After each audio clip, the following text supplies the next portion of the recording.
নাটোরের বাগাতিপাড়ায় পূর্ব শত্রুতার জেরে ব্যাটারি চালিত ভ্যান চালক মোহনকে কুপিয়ে হত্যা।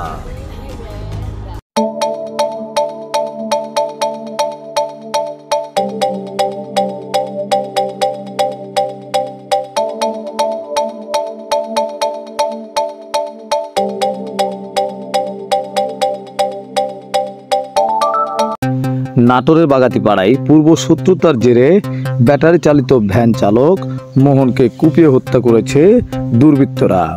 Desk report. নাটোরের বাগাতিপাড়ায় পূর্ব শত্রুতার জের ধরে মোহন নামের এক চার্জার ব্যাটারি চালিত অটো ভ্যান চালককে কুপিয়ে হত্যা করেছে প্রতিপক্ষরা। রাজশাহী মেডিকেল কলেজ হাসপাতাল থেকে ঢাকা নেয়ার পথে তার মৃত্যু হয়। বৃহস্পতিবার 18 এপ্রিল রাত 10:30টার দিকে বাগাতিপাড়া ও রাজশাহী বাঘা উপজেলার সীমান্তবর্তী এলাকার খাগরবাড়িয়া নামক স্থানে তাকে কুপিয়ে জখম করা হয়। নিহত মোহন উপজেলার চকমহাপুর গ্রামের মোহাম্মদ মোজাম্মেল হকের ছেলে। সে পেশায় একজন চার্জার ব্যাটারি চালিত অটো ভ্যান চালক ছিল। পুলিশ ও পরিবার সূত্রে জানা যায়, বৃহস্পতিবার সন্ধ্যার পরে বাঘা উপজেলার খাগরবাড়িয়া বাজারে মকবুল মেকানিকের কাছে যায় তার অটো ভ্যানটি মেরামতের জন্য। বিষয়টি সন্ধ্যা 7টার দিকে মোবাইল ফোনে কথা বলে মাকে নিশ্চিত করে মোহন। এমনকি ভ্যান মেকানিক মকবুলের সাথেও কথা বলিয়ে দেয় সে।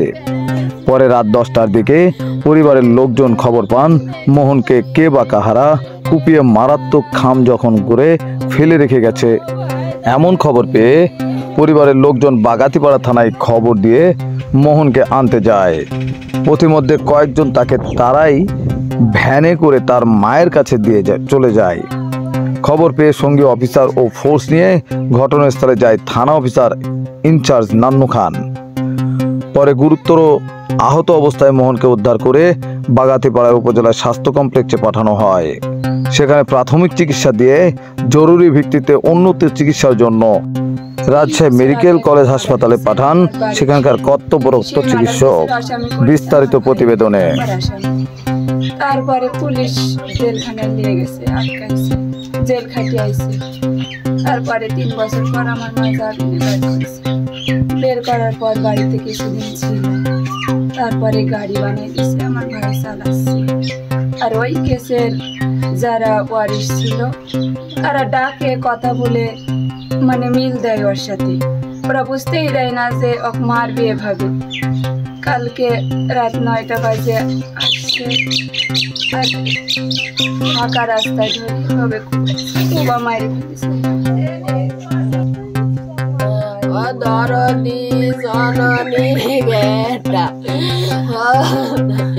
দেশের জনগণের কাছে আমার কিছু চাওয়ার নাই গো।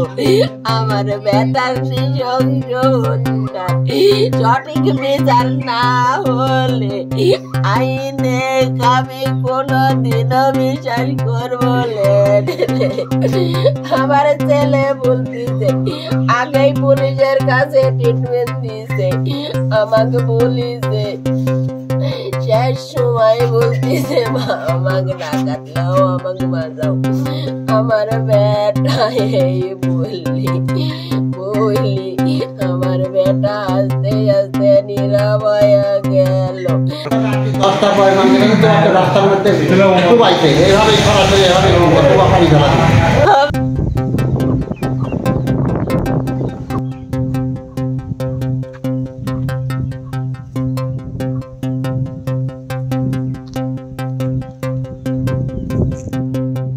দর্শক, আপনারা দেখতে পাচ্ছেন এই যে চকমহাপুর রাস্তা, চকমহাপুর রোডে যেখানে সেই মোহনকে হত্যা করা হয়েছিল।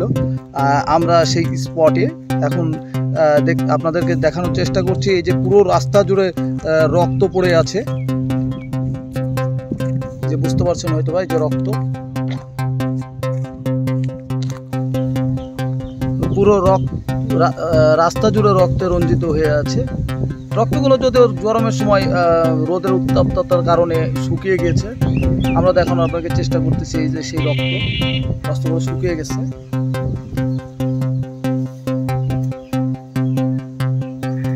তার মধ্যে এর ফাঁকে আপনাকে জানিয়ে রাখতে চাই, যখন মোহনকে এইভাবে ধাওয়া করে মারা হয়, এই যে সেই বাড়ির সামনে, এই যে বাড়িটা আমরা একটা বাড়িতে সামনে দেখানোর চেষ্টা করছি, যে এই বাড়ির সামনে এসে সেই মোহন আহত অবস্থায় পড়ে যায়।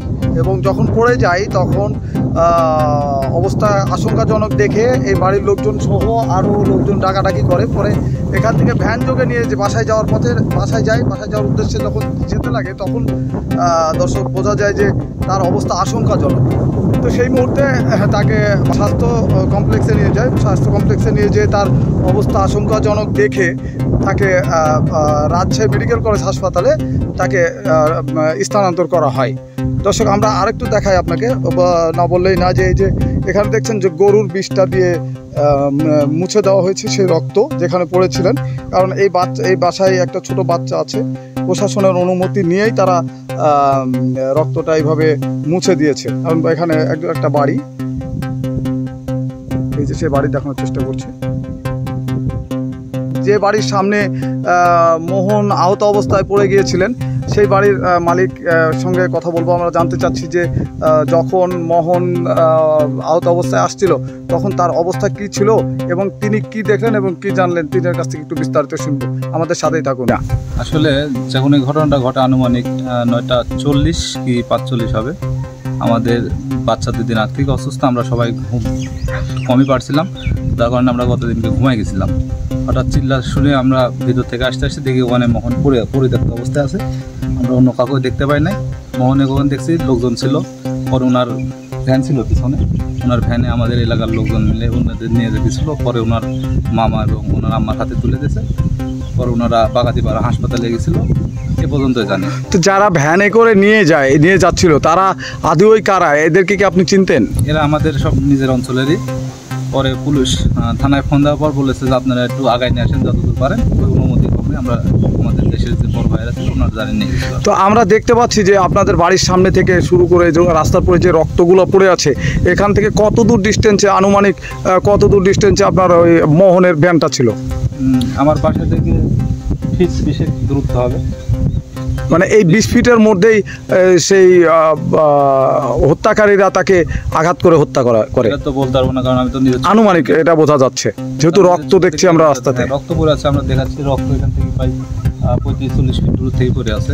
এরা তো বলতে পারতেছি না যে 20 ফিট দূরে হয়েছে কি 40 ফিট দূরে থেকেই। একটা অনুমান করা যাচ্ছে যে তার ভ্যানটা ছিল তো 20-40 ফিট দূরে, এবং রক্তটাও ওই অত দূরেই আছে দেখছি আমরা, যেটা সরজমিনে আমরা যেটা দেখলাম। তার যদি অন্য সাইডে যদি ওখান থেকে আরো দূরত্ব হতো তাহলে রক্ত ওইদিকেও পড়ে থাকতো। সেটা বলতে পারতেছি না, কারণ দেখতে পাচ্ছি না, যেহেতু হয়তো ওখান থেকে শুরু হয়েছে। একটা দুঃখজনক বিষয় যে আমার বাসার সামনে, আর আমরা নতুন এই জায়গা থেকে আমরা ভয়ে আছি, এটা নতুন বাসায় আছি, এরকম একটা দুর্ঘটনা ঘটবে আসলে আশা করা যায় না। আর যেহেতু এটা চলতি রাস্তা, এখন কি বলবো, বলার কোনো ভাষা নাই আমার আর। এ পর্যন্ত আর কি। আর প্রশাসন আছে, প্রশাসন যেহেতু কাল রাত্রির বেলায় ছিল, আমরা আসলে আমরা চাই, সবাই চায় যে পাপ করবে পাপের শাস্তি অবশ্যই পাক। এ বিষয়ে বাগাতিপাড়া মডেল থানার অফিসার ইনচার্জ নান্নু খান বলেন, সেখানে আসার উদ্দেশ্যে রওনা হলে প্রতিমধ্যে জৌনপুর সাহেব আলীর বাড়ির দক্ষিণ দিকে 50 গজ দূরে পূর্ব শত্রুতার জের ধরে মোস্তফা, আলামিন, রাজীব এবং আরেকজন নামটা ইস্তিয়াক, এই 4 জন সহ অজ্ঞাতনামা 2-3 জন তার প্রতিরোধ করে উপযোগী কোপ দিয়ে তাকে গুরুতর আহত করে। এবং পরবর্তীতে যখন বাগাতিপাড়া হাসপাতাল স্বাস্থ্য কমপ্লেক্সে তাদেরকে প্রাথমিক চিকিৎসা দিয়ে রাজশাহী মেডিকেলে রেফার করে। রাজশাহী মেডিকেলে যখন রেফার করে তো ওর মামা থানায় এসে একটা ঘাটে, সেই অনুযায়ী আমরা একটা মামলা রুজু করছি। পরবর্তী রাজশাহী মেডিকেল তার অবস্থা গুরুতর হয়, পঙ্গু হাসপাতালে রেফার করে। ঢাকা পঙ্গুতে নেওয়ার পথে পুটিয়ার ওদিকে সে ভোরবেলার দিকে মারা যায়। আমরা আমাদের অভিযান অব্যাহত আছে, আসামি গ্রেপ্তারে